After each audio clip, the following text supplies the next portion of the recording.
Today is March 17th, 11 o'clock. This video is about Switzerland. Switzerland holds a lot of multilateral meetings, from a lot of multilateral institutions, and I wanted to make a video about this because in Switzerland they also have a city called Lucerne, and they're home to the world's largest LHC, CERN in Geneva, Switzerland. So those two are obviously sound very much alike, very similar. And you'll have to forgive the noise that you hear in the background. Some people are doing some work at some other condo. So yeah, hopefully it doesn't go on for too long, because if it does, then I'll have to pause this video.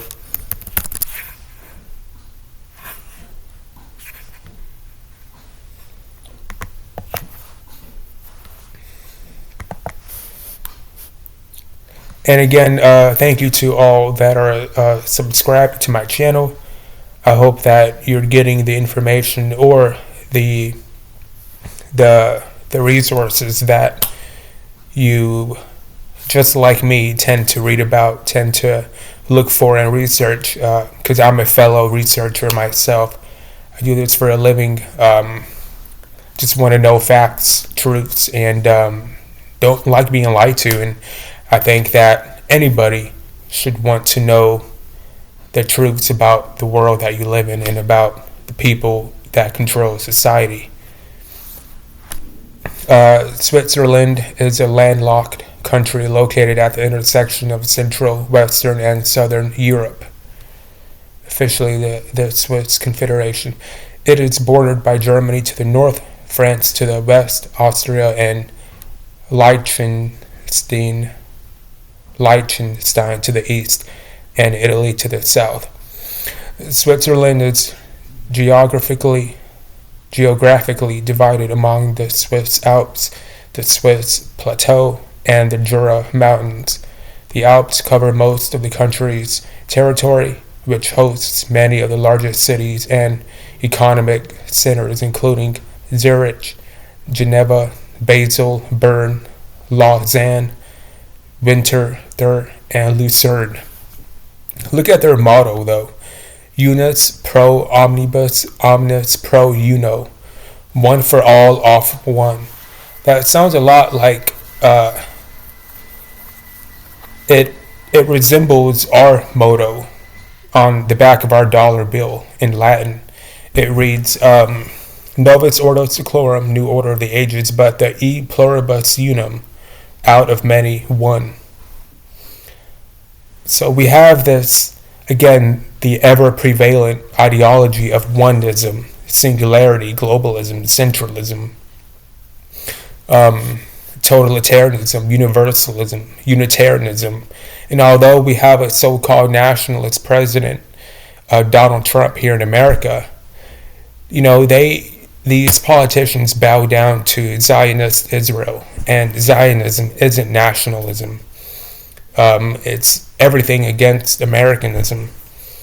They bow down, our president and our politicians in the Republican Party, they bow down to Zionists, to Jewish Israel, and these people are responsible for mass migration. These people are responsible for opening up the borders of our country to Latin America and to all the other third world countries, not because of empathy and sympathy or because they're good people.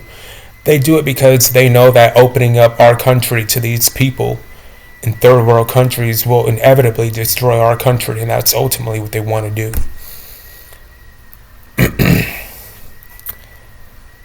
So, and you also look at their flag, their coat of arms and their flag, the white cross surrounded by a red background.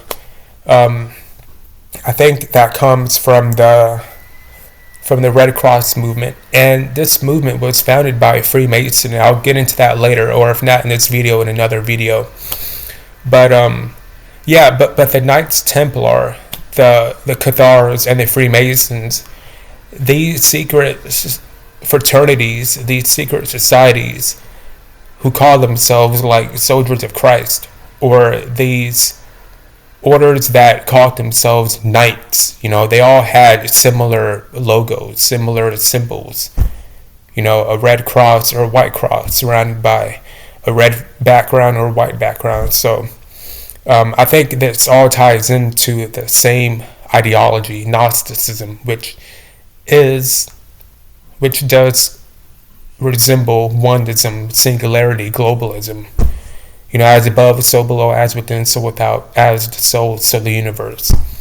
Basically, an ideology symmetrical to Luciferianism.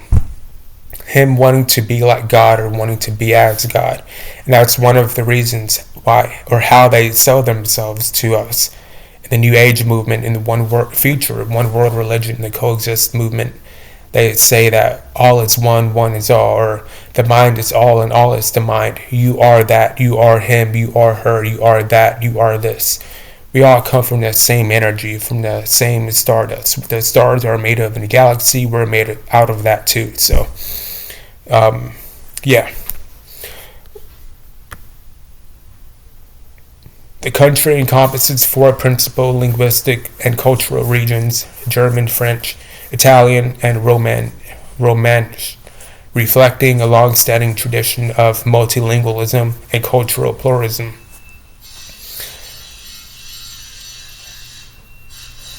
Swiss national identity, nonetheless, remains fairly cohesive, rooted in a shared historical background, common values such as federalism and direct democracy, and Alpine symbolism.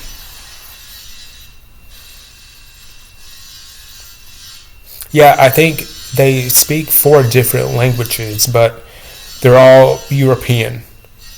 And direct democracy.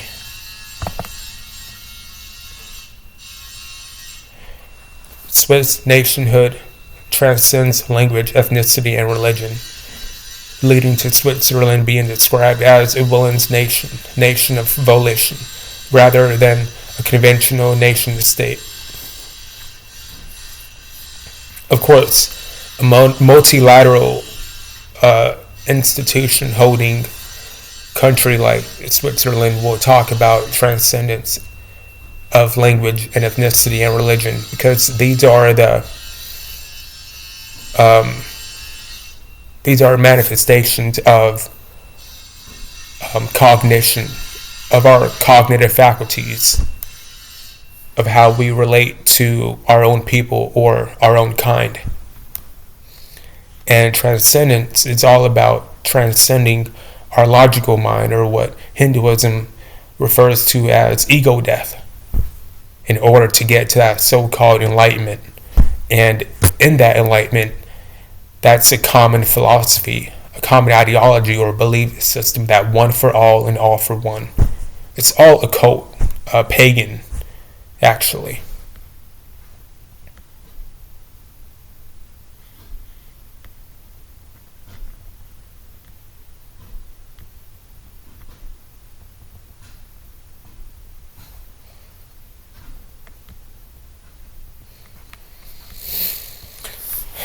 Switzerland has maintained a policy of armed neutrality since the 16th century and has now fought in an international war since 1815 and joined the Council of Europe in 1964 and the United Nations in 2002, pursuing an active foreign policy that includes frequent involvement in peace building and global governance.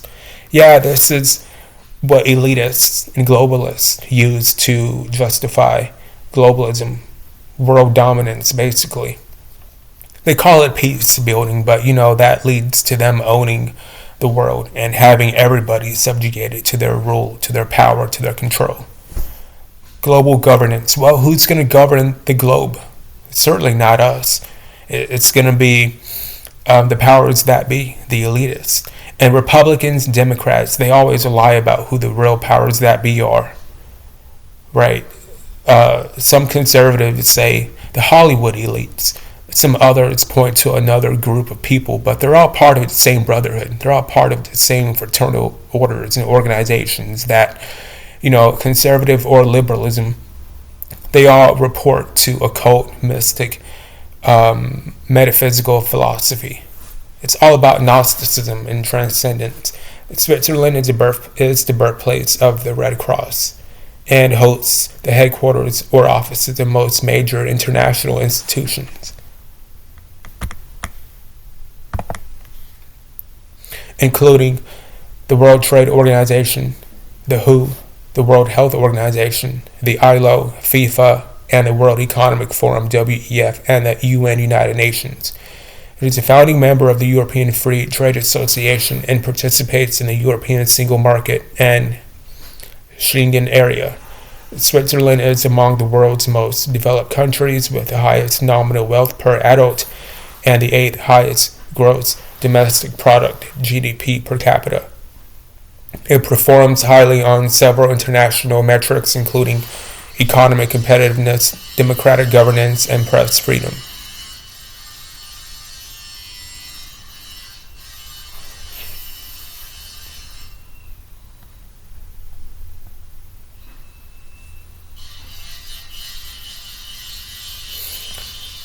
Yeah, it's not a coincidence that Geneva, Switzerland is also the birthplace of CERN, who is the birthplace of the internet.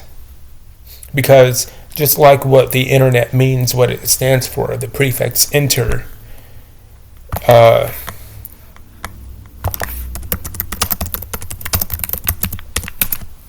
it basically means cooperation, basically means inclusivity, basically means collaboration, within, during, between, or among. The internet is the precursor to getting everybody connected, interrelated, interconnected. We're going to have interfaith movements, internationalism. They're already talking about interstellar activity.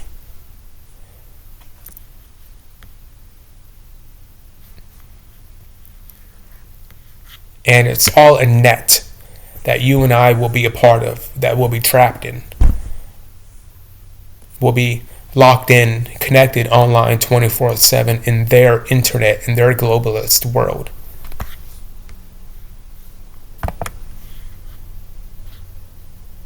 So yeah, to me, it's not a coincidence that Switzerland is the birthplace of the Red Cross and hosts the headquarters or offices of most major international institutions, including the WTO, the WHO, the ILO, the FIFA, the WEF, and the UN.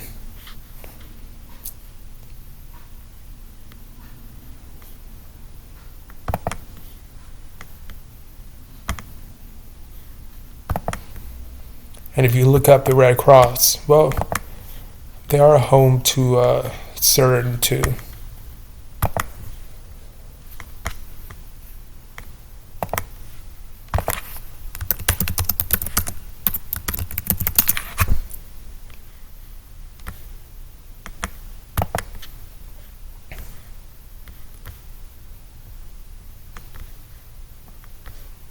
The hidden world beneath the Swiss soil.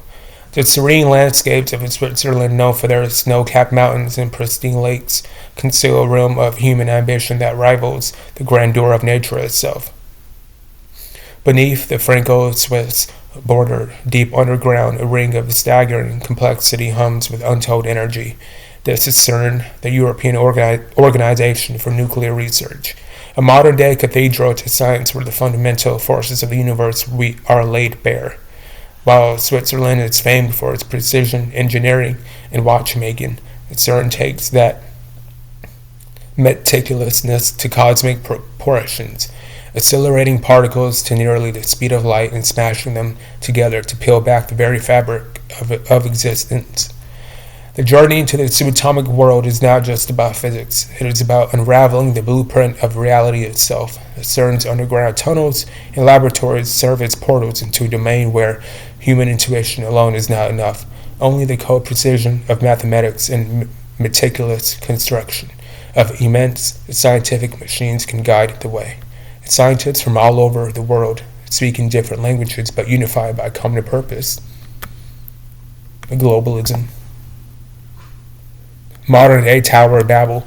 And it's not a coincidence either that in the novel or in the book Snow Crash, the book that first termed, that coined metaverse, they used it as a reference to the Tower of Babel. Back in the ancient times, whenever they wanted to build a tower so high to reach the heavens, to challenge God or to dethrone God or to equate themselves to God. It's basically the Luciferian deception that he's been trying to carry out since the beginning of time, since the book of Genesis, where he wants to be like God or be as gods, and he wants people to join him on that quest. That's ultimately the quest of mystics, of Gnostics. Aleister Crowley, he referred to it, he referred to the great work, that you are God, the micro becoming the macro, the finite conjoining with the infinite, come together in the subterranean sanctuary to pursue knowledge that transcends borders, ideologies, and generations. We have more words about transcendence, borders, ideologies, and generations, because ultimately borders and boundaries, barriers, nationalism, these are all hindrances to these globalists. That's why they try so hard to come up with propaganda, with ideology, that they try to discredit people that are for borders, nationalism, individualism, religion, especially not just any religion, but Christianity, because Buddhism, Hinduism, and all these other polytheistic faiths, they're all about inclusivity, cooperation. But at the end of the day, Christianity, Islam, and Judaism, they all revert back to the black cube of Saturn. All of these Abrahamic monotheistic religions basically purport back to the cube of Saturn. They all have Saturn worship. So all roads lead back to Rome. And if you really want to know the truth, you have to read the Bible. You have to, that's where you start, not Christianity.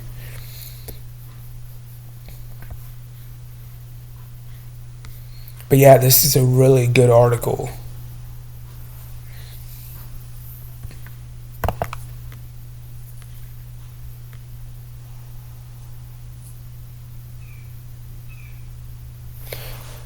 The International Committee of the Red Cross is a humanitarian aid organization based in Geneva, Switzerland, and is a 3-time Nobel Prize laureate. The organization has played an instrumental role in the development of rules of war and promoting humanitarian norms. An international non-governmental organization, it has responsibility for promoting and ensuring project respect for the 4 1949 Geneva Conventions for the protection of war victims. The Convention for the... Okay, none of that's important.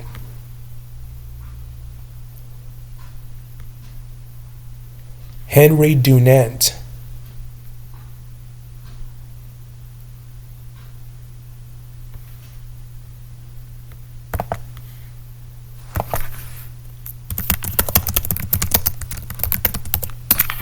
Co-founder of the Red Cross. According to the Grand Lodge of British Columbia and Yukon, Henry Dunant first encountered Freemasonry during the Swiss Sonderbund War of 1847, when Freemasons provided rescue ambulances. No doubt influenced by the evidence of Masonic dedication to humankind, Brother Dunant was raised a Master Mason about 1849.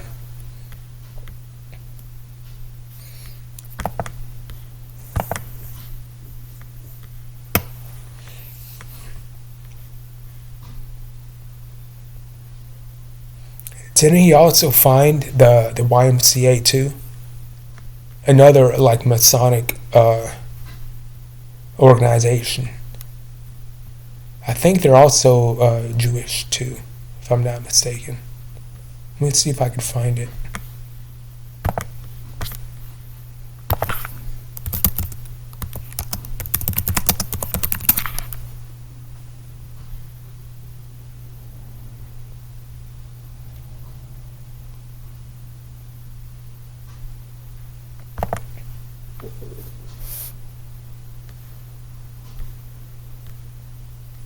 You may know that Henry Dunant founded the Red Cross, but did you know he was also inspired by the Bible to found the Geneva chapter of YMCA and help create the World Alliance YMCA's?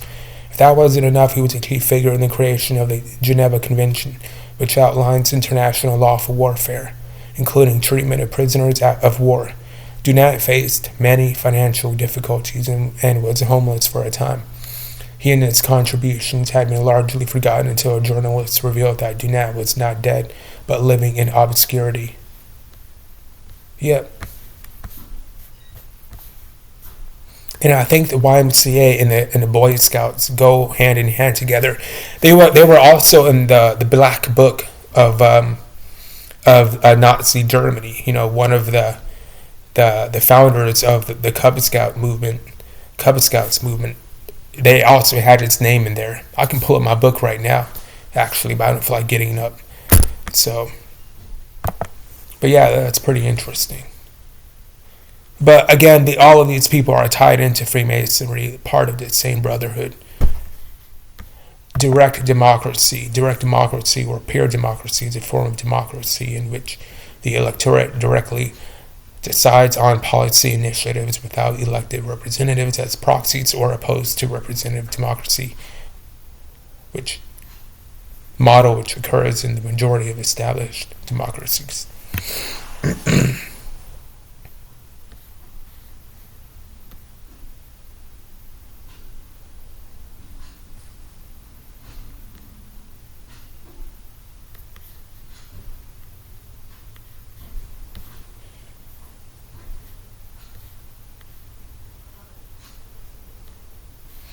Yeah, the prefix demo means people. And democracy or pure democracy is basically selling out the country to all of the world. You know, it's humanitarian. It's for all the people, not for people in Switzerland, not for nationals. It's for all the people. And Switzerland belongs to its population. And anybody that visits there or that, you know, wants to live there has to assimilate. But as we can see, they're a pure democracy. They're not a constitutional republic. So, but yeah, that pretty much sums up the entirety of my video that I wanted to make on Switzerland. From other things that I've read about it, it seems like a pretty beautiful place.